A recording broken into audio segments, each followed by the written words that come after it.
This is Scoreboard with Chris Titley. Powered by Swiftex. Where can crypto take you?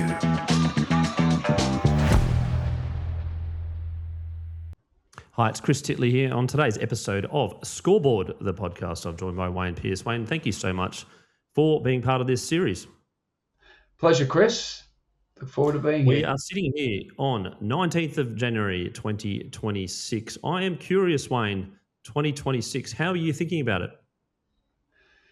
Well, sort of, from my point of view, it's another year, but it's another year of growth. I'm sort of mid-60s now, and I think I'm learning more than I ever have in my life because of the bigger base of knowledge that I have, the more I want to know. And it's just another year of, for me, continual growth. Yeah. And the priorities on where to grow? Are there little buckets that you have, for instance, or where do you think you might want to sort of use some of those learnings this year? For me, it's my life's really now about how much of an impact I can have on other people and helping other people grow and develop, and that's the sort of space that I work in. So for me, it's just more of expanding my understanding and knowledge, in particular in relation to what makes people tick, because that's the jewel in the crown of coaching and teaching and parenting and leading. Yeah, of course. When you say coaching, coaching can be off the field, on the field. Is there any preference that you prefer, and the similarities, I suppose, to being on the sporting field versus in the business life? Yeah, well, most of the stuff I do now is in the business world. I'm still on the Rugby League Commission, so I'm still playing a leadership role there. But most of the work I do is with businesses, small and large, around the country, around Southeast Asia, and it's a great space to work in and I sort of play in, really, because there's a lot of upside and a lot of businesses.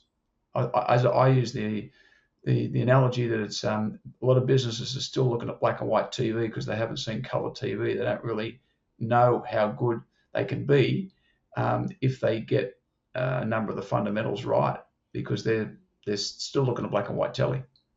Yeah, I'm going to deep dive a little bit on that in terms of you don't know what you don't know. But then when you start to pick up some themes and some missing pieces of the puzzle, the rejuvenation and the energy gets going. I'm curious to know what you think is the people that run businesses, etc. Is there some sort of common thing that they're missing? Well, the biggest gap by far, in my experience, and I've been sort of working with businesses now for 25 years since I quit coaching, is that they massively underestimate the potential of people in terms of teamwork if they get their teamwork right. In fact, teamwork is the single biggest leadership competency gap. Building effective teams, I should say, is the single biggest leadership competency gap that we see, certainly in this country and probably around the world.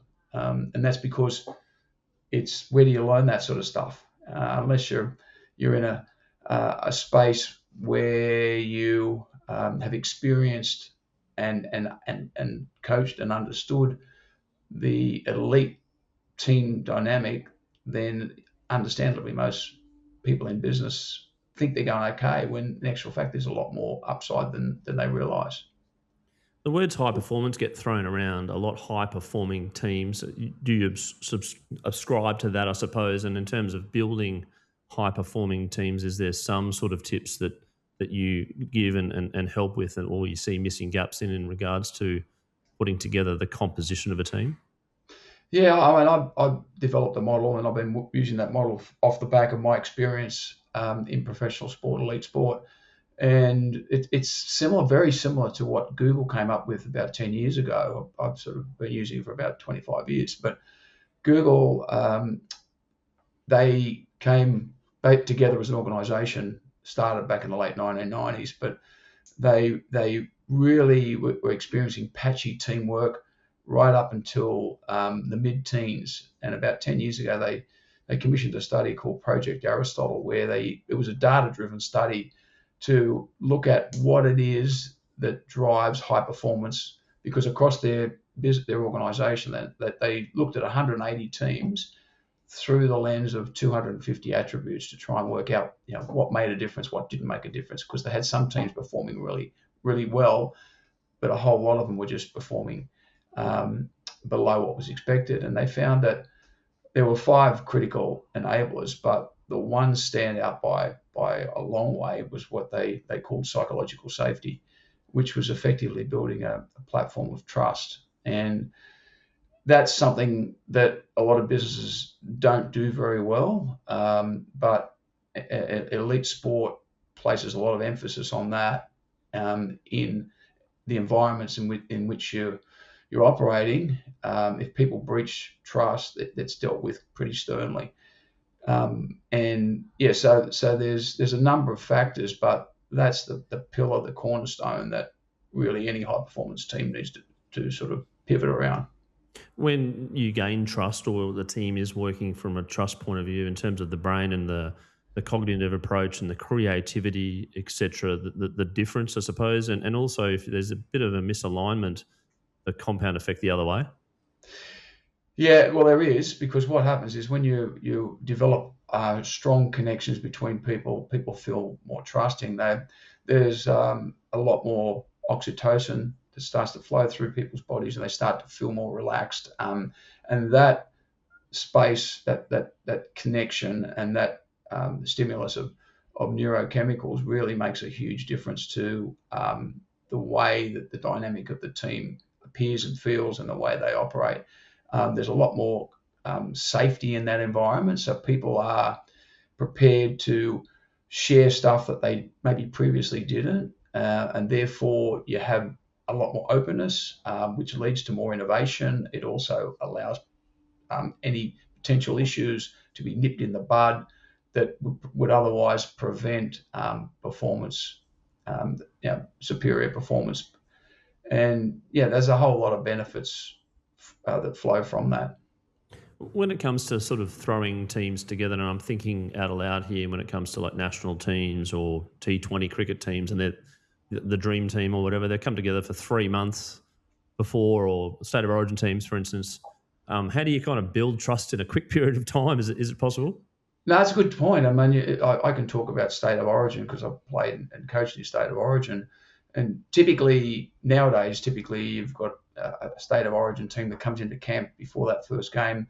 They've usually got about 8 days in camp. And the first 2 days of that camp is the huge priority in that first 2 days of that camp is building trust. And that's about players getting to understand each other, sharing what makes them tick, and being pretty open about, a whole lot of aspects that you wouldn't normally be taught, players wouldn't normally talk about, or employees in a business would not normally talk about. So if you get into the technical side of the preparation too early before that psychological safety or that trust is built, you're not going to get the true tap into the true potential of the team. Where that's in sort of any sport, professional sporting side, would adopt that approach. But in business, it hasn't really got cut through, and there's not really an awareness of that on a significant scale. I'm going to touch on a word you just said then, preparation, in regards to getting prepared for something, or consistent performance and preparing for a particular opponent or a week or a presentation, etc. How do you know how well you're going in terms of preparing? And really, I've prepared for this podcast. I don't really know where questions are going to go, etc. But I'm sort of prepared. But like in terms of, you might be fully prepared and then you might lose 52-0. Yeah, I mean, that can happen. I mean, if you haven't got talent, or you've got injuries or that sort of stuff, but or you can't necessarily guarantee you're going to win a game if you're prepared as best as possible, because the other team may be a better team and they may be best prepared as possible. But the thing about teamwork, I think it's important to understand, is that the fundamentals need to be understood and the fundamentals need to be practiced regularly. And for example, a professional rugby league team, NRL team, would practice 4 days a week, and they're practicing their teamwork 4 days a week. Yeah, they have 2 rest days, and they have 1 game day. That's their 7-day week. Okay, so they've got the 4 days where they're practicing, 2 rest days, and 1 game day. in business, what's the typical business got? You've got typically, sort of 5 game days, 2 rest days, and 0 practice days. So, and that's not anybody's fault, other than there's just a lack of awareness of how much upside there is to getting teamwork right. In fact, Atlassian, who spend a lot of money researching and using data to research various aspects of performance, they've shown, according to their data, that a high performing team will be 4.9 times, so nearly 5 times more productive than an average team. Now, that's not than a poor team, that's than an average team. So when businesses start to understand that they need to invest time and effort into getting the teamwork and the collaboration and the innovation right, which all flow off this team dynamic, then I think that the numbers will make good sense. Touching on that sporting analogy, then the feedback you get on a Saturday or Sunday is the scoreboard, sort of win, lose, and things you did right, things you didn't do right. You don't really get that much feedback from a workplace every 5 days or so. Can you talk about that and what people should maybe think about in terms of performance from a team point of view, and how dynamic the evaluation / feedback could be? Oh, absolutely. I mean, it's critical in any high performance environment that feedback is flowing and it's flowing on a regular basis. And feedback takes two forms. It takes the form of corrective feedback, and it takes the form of praise.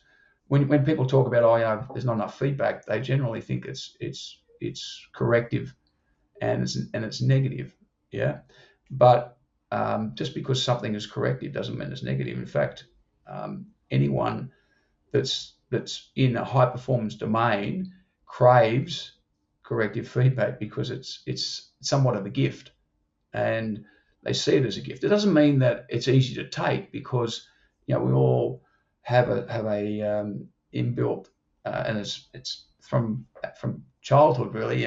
We get taught that mistakes are bad, but the reality is we need to learn from making mistakes, and any of the great innovators in our world, great inventors, they made lots of mistakes before they came up with the great invention, and that's all part of the learning process.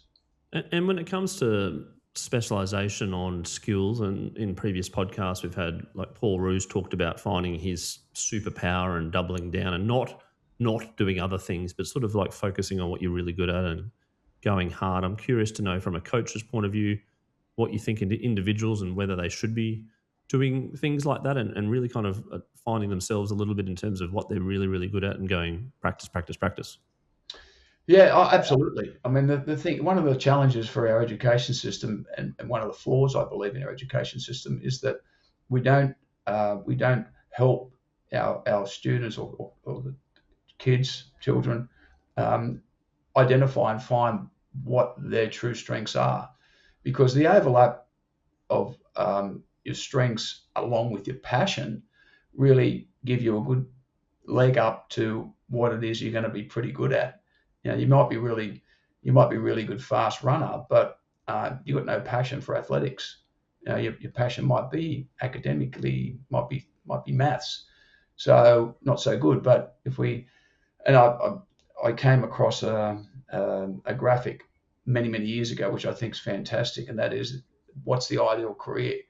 And the ideal career is to find out what you're really good at, overlap that with what you're passionate about, and then overlap that with what the world's going to pay you for. And there's a good start as to what it is that you're probably suited towards doing. Yeah, that last part's an interesting one for people that have side hobbies and side projects, etc. And they're like, "Oh, I'd love to do that full time if it paid." Well, the interesting thing is too, Chris, is that I mean, a lot of people, it's finding your ideal job's not an exact science, and it does change if your priorities change as you get older. In fact, I went in a completely different direction at the age of 40. And, I believe that, life's a bit like 4-quarter footy. You the first 20 years, first quarter, 80-minute game of footy, first quarter of that match is really about trying to learn how we're going to win this match, how we're going to play this match. And the next 20 is about putting that game plan into practice. Then you get to half time and you do a review, and you might need to say, well, we're behind on the scoreboard. We need to change a few things. So we tweak a few things. And the last 20 years is when everything sort of starts to set. So that 40-minute piece, that half-time piece is time to sort of, in my view, a lot of people, in my case, and I know a lot of people that around that sort of space, they start to sort of think, oh, geez, I've spent a fair bit of time doing this, but it's not really for me. The ones that have got the courage to sort of say, well, yeah, I'm gonna move in a direction now that I've got some more clarity around, they move in that direction. But a lot of people stay what they're doing because they feel a bit stuck. They've got mortgages, they don't back themselves, and they end up continuing doing what they're doing, but they're not as happy as they possibly could be. Actually, you've moved in a different direction, probably, around that space, eh? I have, and you probably guessed that I'm in my 40s too. I am 41. I moved, 20 years. Yeah. Well, I see so many people do the same thing. And now it's, as I say, four quarter game of footy. Actually, we live a bit older than 80 years of age now, so that we might need to add a fifth quarter on there, I think. That's right. That's a good point. I'm curious. I'm going to touch on you in that half-time analogy just then. Wayne Pearce, the rugby league player. People hear the name and they go, rugby league player. Yeah. You built a career early on in that first half of playing rugby league and being very successful at that identity shift in terms of like, I'm not just a rugby league player. How do you go with that? Yeah, well, I played in an era where it wasn't fully professional, so you had to have another job. The money wasn't huge back when I played. So I went to university, did a science degree, did a diploma of education off the back of that. I was a school teacher for a couple of years, which I only taught for 2.5 years because I started playing for Australia, and the education department wasn't too kind to take too kindly to people taking time off to travel away with footy teams. So I got offered another job, moved out of that, and started working for Channel 10. In fact, I was selling advertising for Channel 10. And they were the broadcaster of rugby league at the time, so that's why I was working for them. And seeing working with selling advertising, working with businesses, I came to appreciate that businesses had some significant gaps in this teamwork space and performance space, and in the leadership of teams, they really struggled. So that sowed some seeds in my mind, and I ended up coaching. When I finished playing, I coached for a while. But as I said, 25 years ago, end of the year 2000, I sort of quit coaching and developed some programs that I talked to corporate world and tweaked those and fine-tuned those over probably a 10-year period. And the last 15 years have been really powering ahead in that space. So, it's interesting. So I was unfortunate that I wasn't exposed to the culture shock that comes with players quitting their fully professional career and then saying, what am I going to do next? Because I was working a job as well as my footy, which meant it was you had to have good time management because, you finish your job and then you got to get to training at 4:30, 5 o'clock or whatever it was. Yeah, no, for sure, a lot of life skills, and it's interesting that maybe that's created a little bit of a problem with all the money and the fandom now. When players exit, they're like, "What do I do?" And certainly something I touch on in these podcasts. I'm curious to know your relationship with rugby league. Has it changed over time, and where you're sitting at now? Yeah, well, it has because I've gone from the player space originally into the coaching space, but then after a little bit of a break, I've come back now as a board member or director, or it's called a commissioner of the NRL, and it's a really satisfying role because it's to do with the direction of the game and where we're going forward. And when COVID hit and the game got shut down, Peter V'landys, the chairman, saw that I did all this work in teamwork, and he said, "Mate, we've got a big mission ahead of us to get the game restarted. The game can't afford to be shut down for too long." and he asked me to put together a team to get the team back up and running. I called it Project Apollo, and we ended up being the first sporting code in Australia to restart and one of the first in the world. So that was quite amazing, and for me, it was one of the most satisfying things that I've ever done to be part of that and lead that project.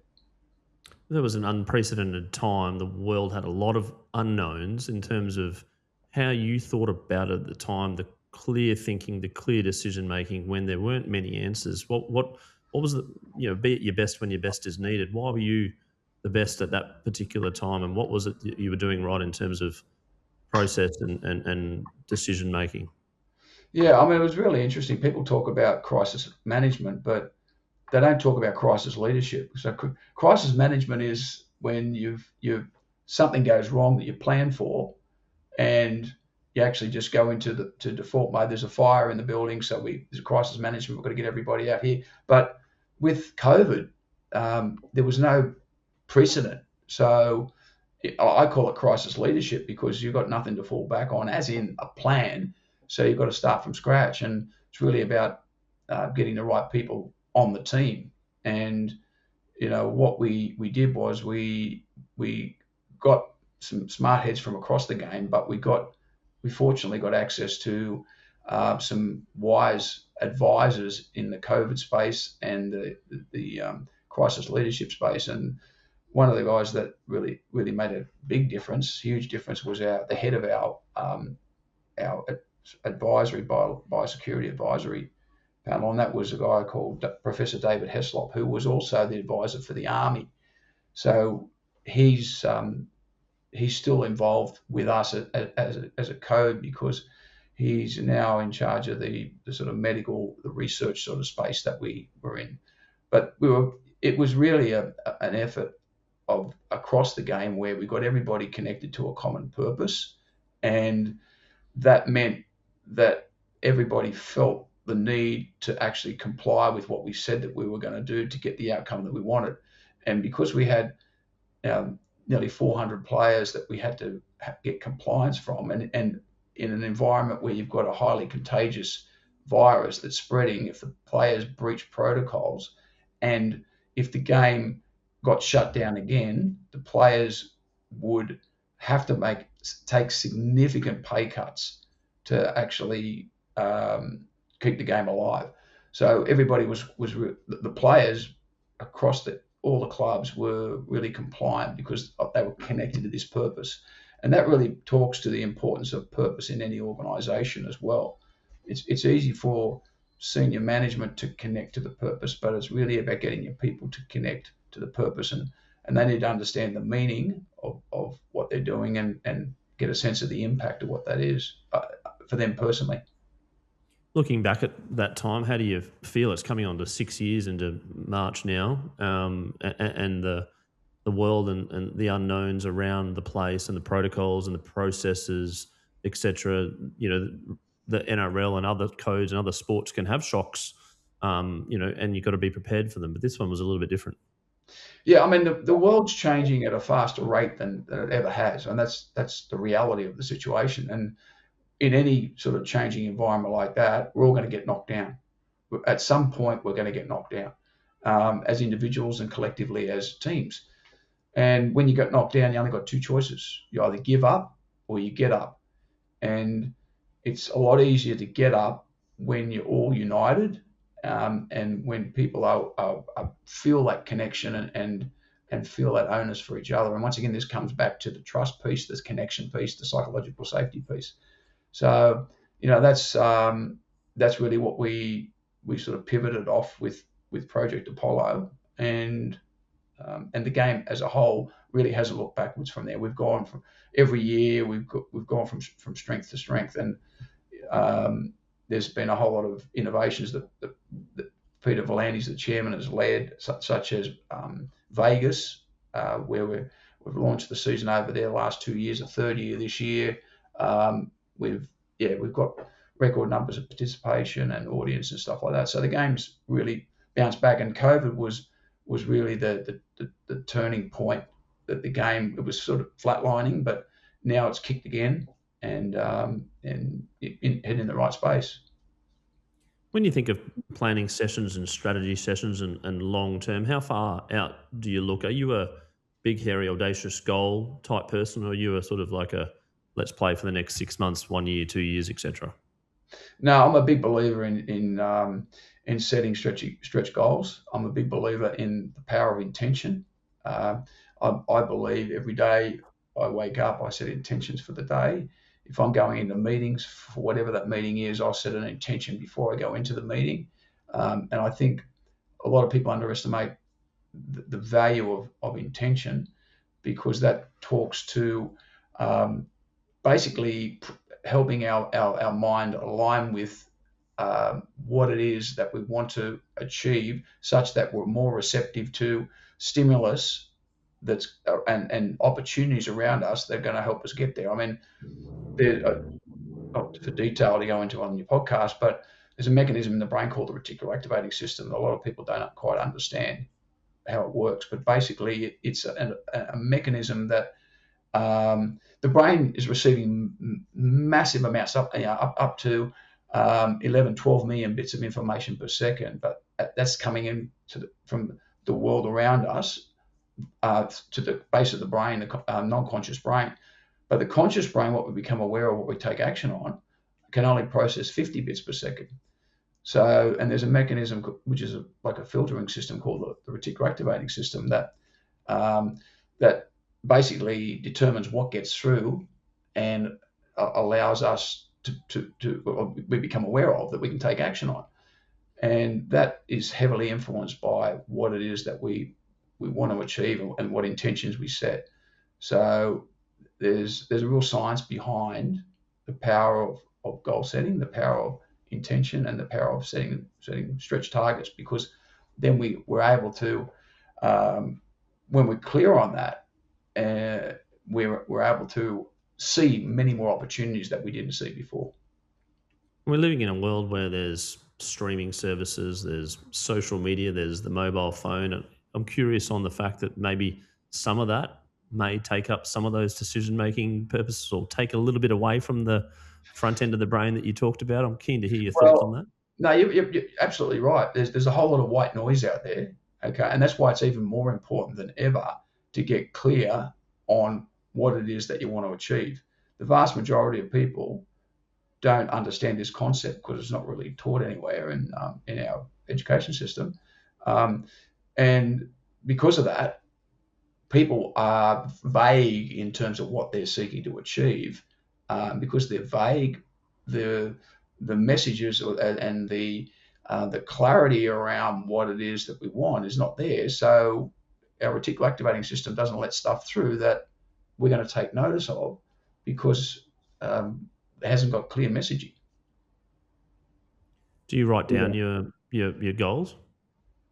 Oh, absolutely. Yeah, yeah. I mean, I do. And one of the most powerful tools that coaches or sporting sports psychologists work with athletes is clarity around what it is they want to achieve, um, and helping them embed that into the reticular activating system, such that through processes like visualization, such that you know we start noticing and we start taking action on much more finite objectives rather than just vague, I want to play well.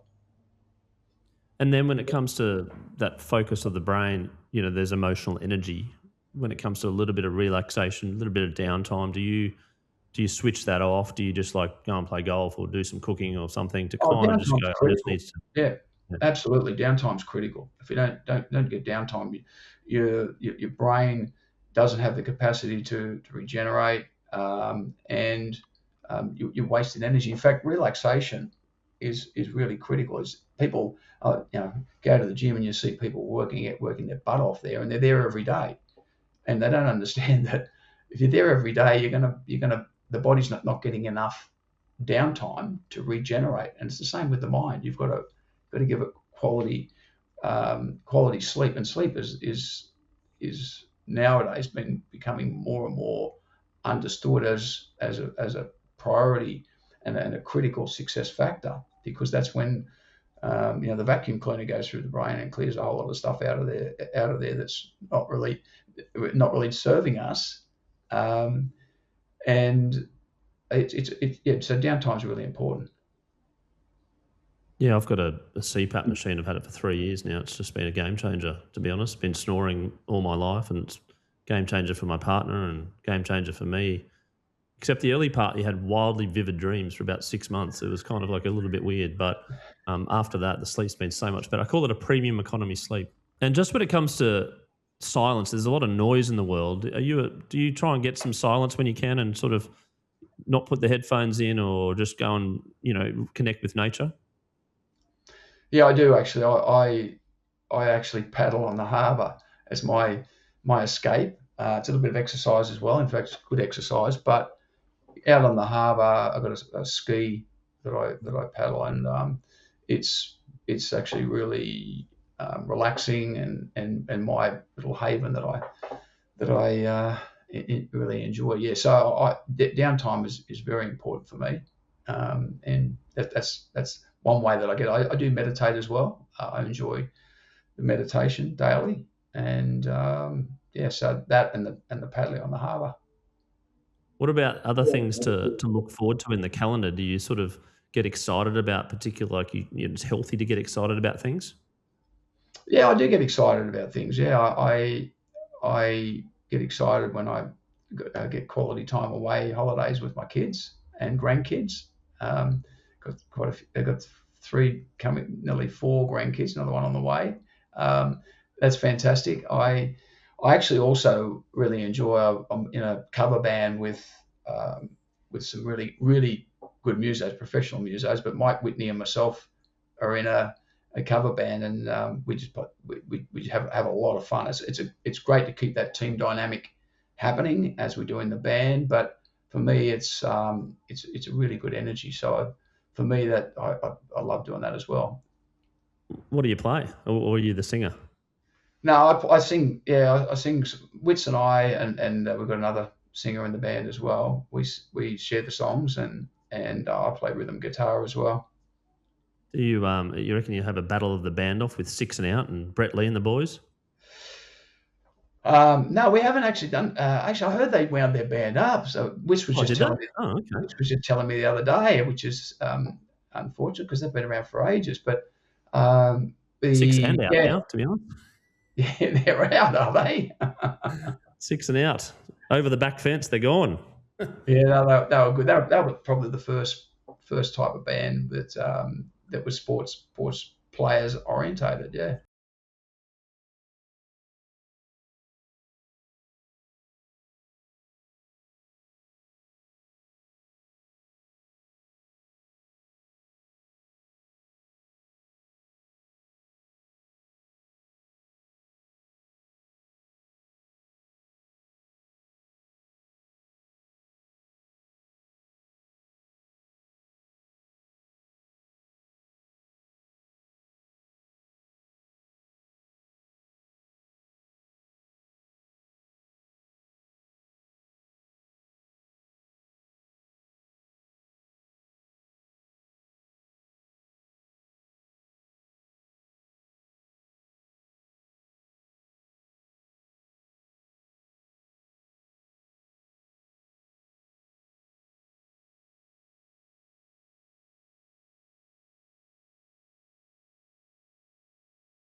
For sure, and I think there's a lot of Aussies about to compete as well, which would be great to cheer them on and follow their progress in some of the Absolutely. events Yeah. that people don't really know about, but that are unbelievably skillful at.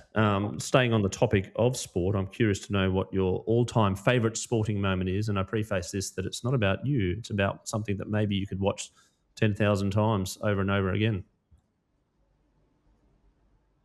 Yeah. Now, for me, it's without doubt the Australia two over in Perth when they won the America's Cup, and Alan Bond. I can't remember what age I was, but I was blown away like most of Australia was. And Bob Hawke sort of said everybody can have a day off work because that was an amazing experience. I agree with him. I thought that was just just an unbelievable moment for Australia, and people still talk about it now. We've had two other guests that have said that exact same moment. One is Trevor Hendy, Trevor and the Hendy, other one yeah. was Fletcher Dyson, former Wallaby. Both talked about that moment, where they were at, what they were doing, and then the Bob Hawke comment. It just must have captured the nation at the time. Yeah, it did. I mean, you're too young for that to remember that sort of thing, but it was just amazing because it was saturated the media, beating the world's best in America in an event like that was, I don't know whether it was unprecedented, but it was something that it was certainly unprecedented in sailing, but in terms of other sports, I don't know what would compare with it. Yeah.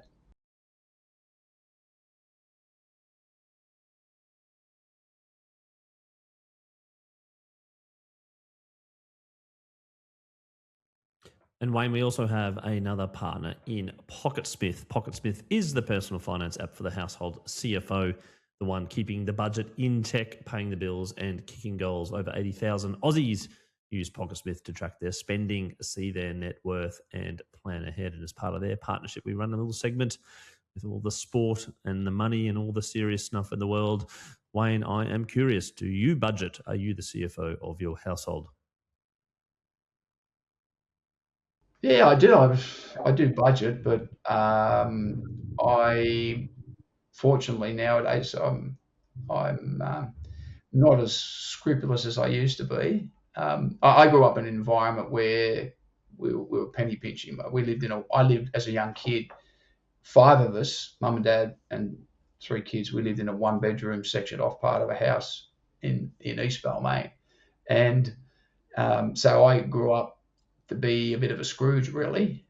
So I budgeted pretty heavily, and I still budget, but I'm not as penny pinching as I used to be. That's for sure. But no, and it gets in your blood when you condition like that as a young kid. Yeah, no, for sure. And is that one bedroom apartment now worth 28 million bucks? No, it wasn't an apartment. It was actually part of a house. It was a back end of a house. We had three rooms in our house. There was the bedroom, which housed five of us. I had a top bunk. There was a lounge room and there was a kitchen, and we shared the toilet and shower with Mr. Cook. That was an outdoor toilet and shower, and it was a little house. I don't know if the house is still there. Actually, it might be renovated by now. It might be knocked down. It was a little timber weatherboard. Wow. Yeah, there you go. Do you go back to Balmain a bit and walk through? I actually did a couple of years ago.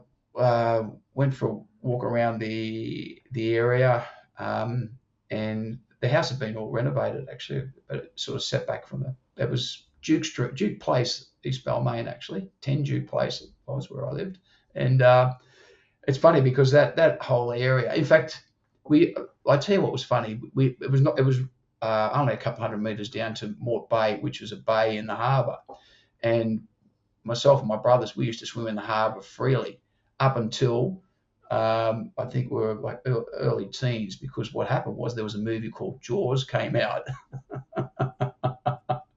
and we never swam in the harbour again. Ironically, there was a shark attack just a couple of days ago in the harbour again, but no, we never swam in the harbour again after that. My kids have, I think they saw it on one of the previews. Oh, that looks interesting. And my wife's like, no. And then there's a movie of my vintage called Arachnophobia. I don't know if you remember that movie that was No. growing up, maybe a little bit late, probably more mid 40s. And it's about obviously spiders. But there's a scene in it, at the first scene of the movie, where the person I can't remember if it was a he or she, put their shoe on and got bitten by a spider and died. And then pretty much for the last 30 years, every time I see my shoe, I tap it to make sure there's no spider in it, just because of that movie. So there you go. Jaws impacted you and arachnophobia for me. So Yeah. the movies that don't know if I want to show my kids that. And speaking of kids, actually, I normally ask my guests about one piece of advice that you give kids, but I'm feeling in a bit of a different mood today. I'm going to ask what advice you wouldn't give your kids, or kids these days, broadly speaking, that maybe are in their teenage years, that want to maybe play professional sport? What advice I wouldn't give kids? Did you say? Is that what you're? Yes, or as a parent.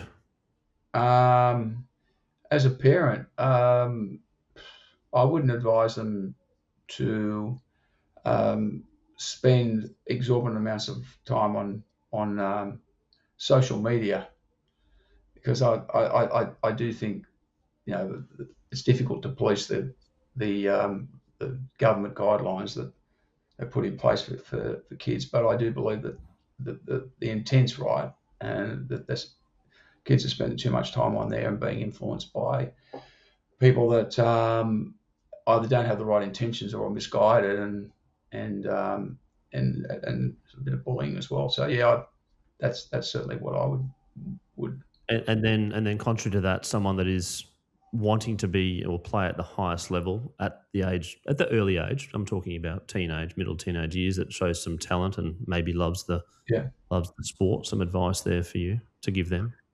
Yeah, I would strongly recommend that they work on the fundamentals and basics of and skills of what it is they're um, that they're interested in, whatever sport that is, and be patient and set goals and set progressive goals.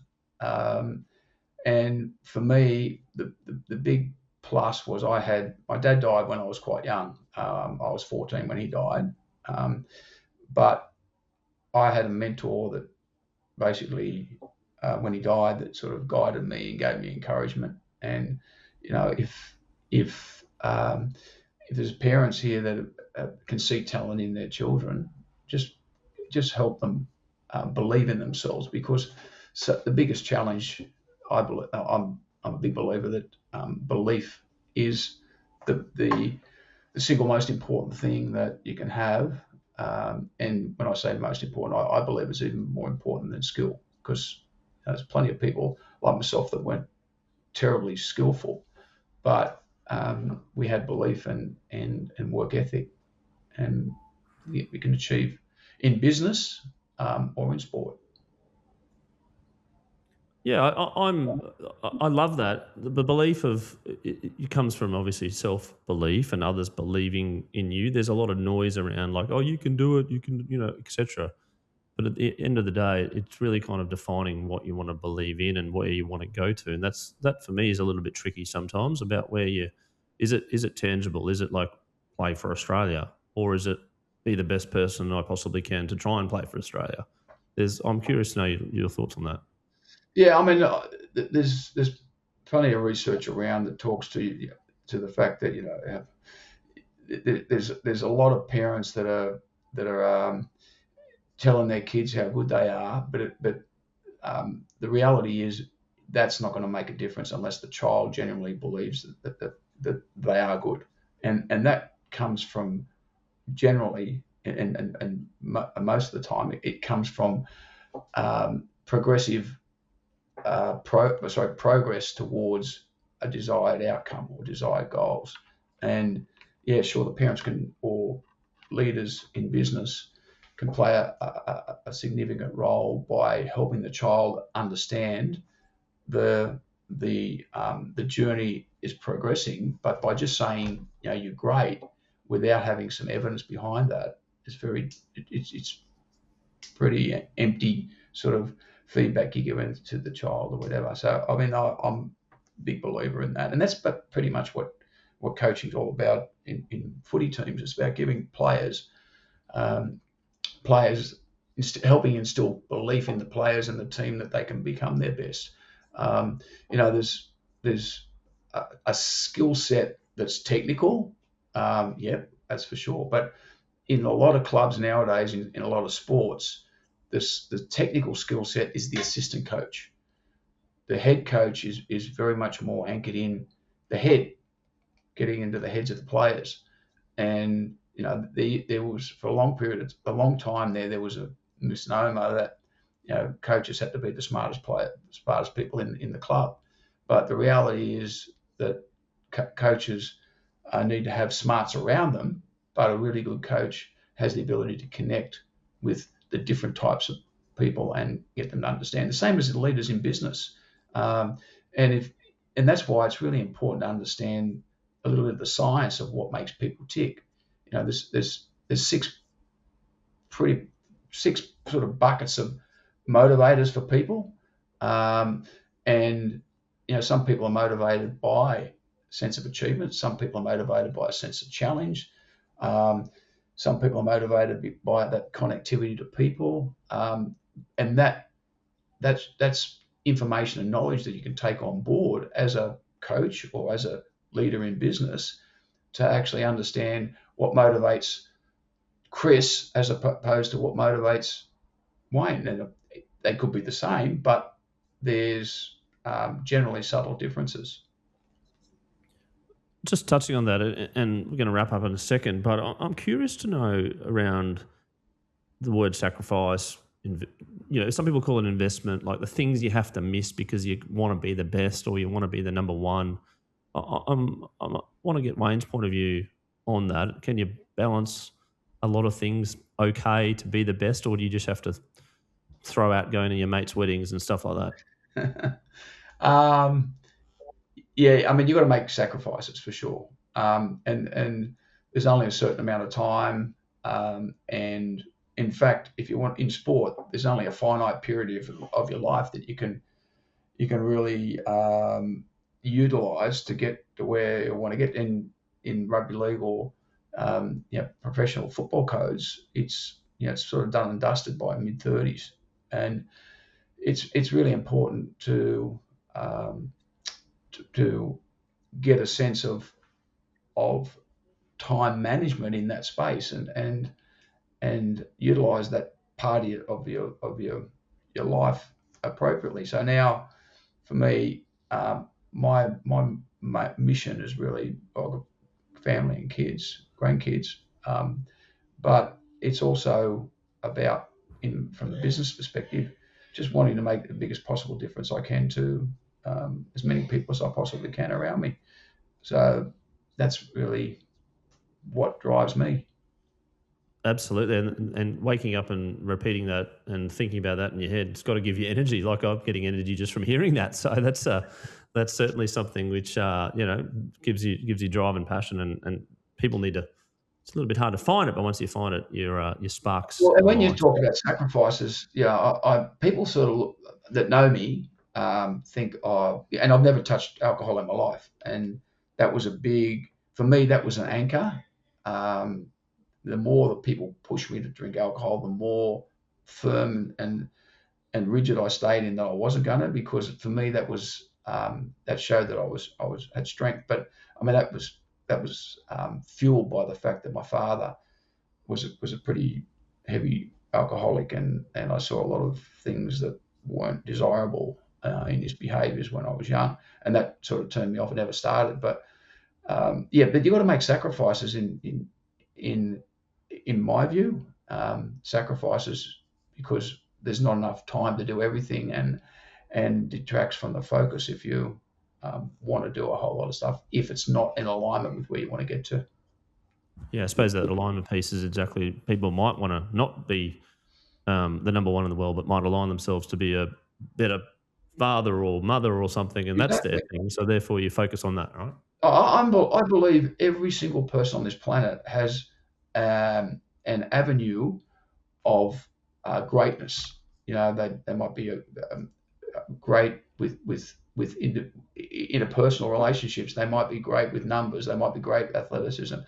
But so many people lack an awareness of that, and without awareness, it's very difficult to harness and focus. I should say focus, and then harness the opportunities around you that can help you become the best in that space. And for some people, they might have that skill, but they don't have the passion for that. So it becomes a bit complicated then. I love that, the optimism around that everyone on this world has something to offer and to be great. I think we need more of that, broadly speaking. Wayne, I know that you do run your coaching business. I'm very happy to give people plugs. Do you want to talk about how people can reach out to you, where they can find you, and what sort of things that you specialise in?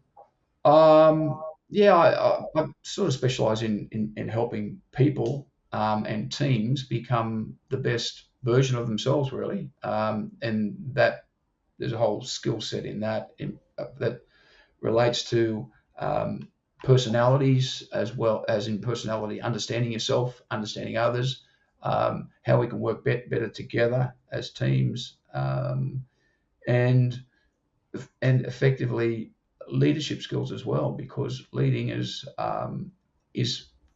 is a skill that is largely misunderstood, because we've got there's bundles and bundles of managers out there, but leading is a different skill set that good bosses have both in their toolkit, and depending on the day, maybe I need to dip into the toolbox around managing today, because there's been a bit more of a setback, and I've got to get more hands on. Whereas the coaching sits much more in that leadership space, which is much more about the mind, about the future. Brilliant. What a way to end. Wayne Pearce, thank you for having a chat today about your life and various aspects of teamwork and leadership and perspective and goal setting, etc. It's been a pleasure to have a chat. I look forward to following your progress and helping where I can. Yeah, Chris, and thank you so much for having me on the show today. And if anyone wants to check out the sort of work that I do, you can get me at my website, which is waynepearce.com.au. Thanks a lot.